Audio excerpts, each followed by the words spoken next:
محترمو مسلمانانو مونږه تیر شوی درس کې ثنا ویلې وه. نن زمونږ سبق مشتمل دی د سورة الفاتحې په ترجمه باندې.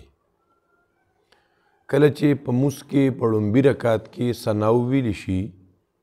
سبحانک اللهم وبحمدک وتبارک اسمک وتعالى جدك ولا اله غیرک، او دا چې کله مونږ وایو په مونځ کې د مونځ سبق وایو نو چې مونږ او تاسو د دې معنی ته هم سوچ کوو هغه مونځ کې به ډېر خشوع خضوع وي. د دې نه وروستو بیا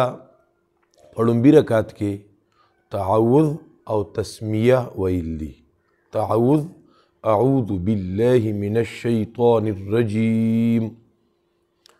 تعوذ بسنګ وایو او تعوذ ویلی کیږي د الله رب العزت په پناه کې داخلېدل. پناه غواړم په الله سره، اعوذ پناه غواړم بالله په الله سره، من الشیطان الرجیم د شیطان رټلی شوي نه. په دې کې د خپل عجز اظهار دی چې ربه دا شیطان زمونږ ډېر تجربه کار دشمن دی او په هر قدم مونږ پسې لګېدلی دی او مونږ خو ډېر کمزور یو ربه. نو ربه که ستا امداد را سره نه او ته مونږ ته په خپله قلا کې پناه نه راکې نو مونږ به د شیطان شکار شو، نو دنیا آخرت به مو تباه و برباد شي. اعوذ بالله پناه غواړم په الله سره من الشیطان الرجیم د شیطان رټلی شوي نه. دې پسې بیا مونږ وایو بسم الله، دې ته ویل کېږي تسمیه. بسم الله الرحمن الرحیم، شروع کوم په امداد د نوم د الله. څه شروع کوم چې کم کار سړی شروع کوي نو زړه کې به هغه کار مرادي. بسم الله د دامون شروع کوم، د قرآن تلاوت شروع کوم په نوم د امداد د الله، د ډوډۍ خوراک زه شروع کوم په امداد د نوم د الله، د کتاب مطالعه شروع کوم په امداد د نوم د الله. دارنګې نور دنیایي کار دی، دا دکان زه کولاومه په امداد د نوم د الله. دلته خو مونږ مونځ ته ولاړ یو نو بسم الله الرحمن الرحیم شروع کوم په امداد د نوم د الله الرحمن چې عام مهربانۍ والا دی، الرحیم او خاص مهربانۍ والا دی. دې نه بعد بیا فاتحه شروع کیږي. الحمد لله رب العالمین. الحمد ټول صفتونه د خدای توب لله خاص الله لره دي. د خدای توب چې کوم صفتونه دي هغه الله لري، د نبی صفتونه نبی لره دي، د عامو انسانانو صفتونه عامو انسانانو ته دي، د نارینهو نارینهو لري، د زنانو صفتونه زنانو لري. د انسان صفاتو کې دته خوب راځي، د باندې ستړیوالی راځي، دارنګه د باندې بیماری راځي، د علاج معالجې ته محتاجي. الحمدلله د خدای توب صفتونه، د خدای توب صفتونه لکه الله خالق دی نو بل خالق نشته، الله مالک دی نو بل مالک نشته، الله رازق دی نو بل رازق نشته، الله عالم الغیب دی نو بل عالم الغیب نشته، الله اولاد ورکولو والا دی نو بل اولاد ورکولو والا نشته دی،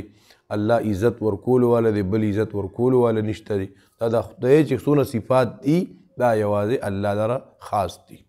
دې صفتونو کې د الله سره هېڅوک شریک نشته، نه نوري مخلوق نه ناري مخلوق او نه خاکی مخلوق. الحمد ټول صفتونه د خدای توب لله خاص الله لره دي. په دې باندې موږ سره دلیل څه دی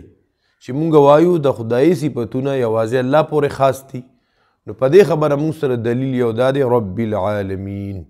اب پالونکي د ټول مخلوقات دی، د هر عالم، که هغه عالم ملائک دی، که عالم جن دی، که عالم انس دی، دا څونه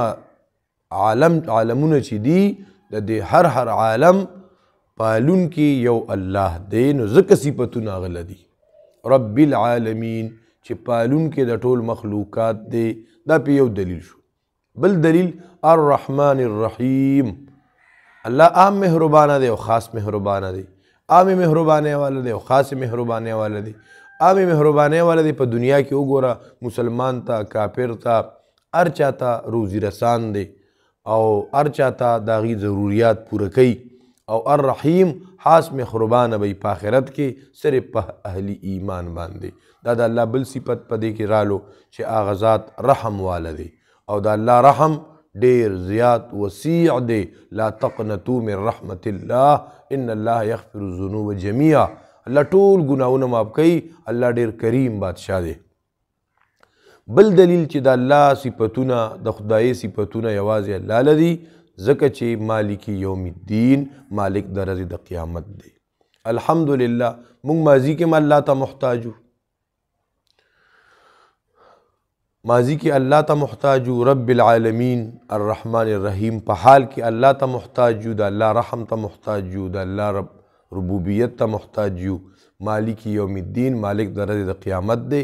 آینده په مستقبل کې هم الله ته محتاج یو د هغه ورځې مالک هم یو الله دی په هغه ورځ به د چا مجازي ملکیت هم نی په دنیا کې خو څوک دا زما ګاډی دی دا زما کور دی دا زما ځمکه ده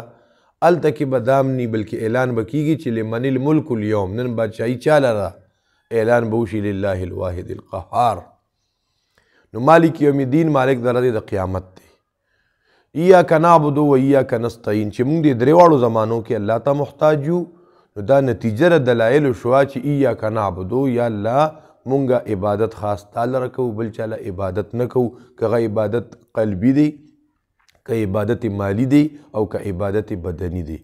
عبادت بندگی غلامی محتاجی ایاک نعبدو یا الله مونږ خاص تا ته محتاجي کوو بل چاته محتاجي نه کوو یا الله مونږ بندگی تعالی کوو بل چاله بندگی نه کوو بل چاته سر ټیټې نه کوو بل چاته رکوع نه کوو بل چاته سجده نه کوو د بل چا په نوم نظر و نیاز نه ورکوو او بل څوک په مصیبت کې رابلو نه و ایاک نستعین او یا الله مونږ خاص تا نه امداد غواړو په خپلو حاجاتو کې د بل چا نه امداد نه غواړو په مصیبتونو کې به یو الله را مدد کوو دا د مونځ په هر رکعت کې مونږه په اودس کې یو او اقرار کوو چې ایاک نستعین نو هسې چې د مونځ نه بار بیا بل چاته را مدد ته چغې ووایو نو دا به بیا مونږه په مانځه کې الله له درو ووایو ایاک نعبدو یا الله مونږ خاص تا له بندګي کوو و ایاک نستعین او خاص تا نه امداد غواړو انشاءالله باقي درس بل وخت کې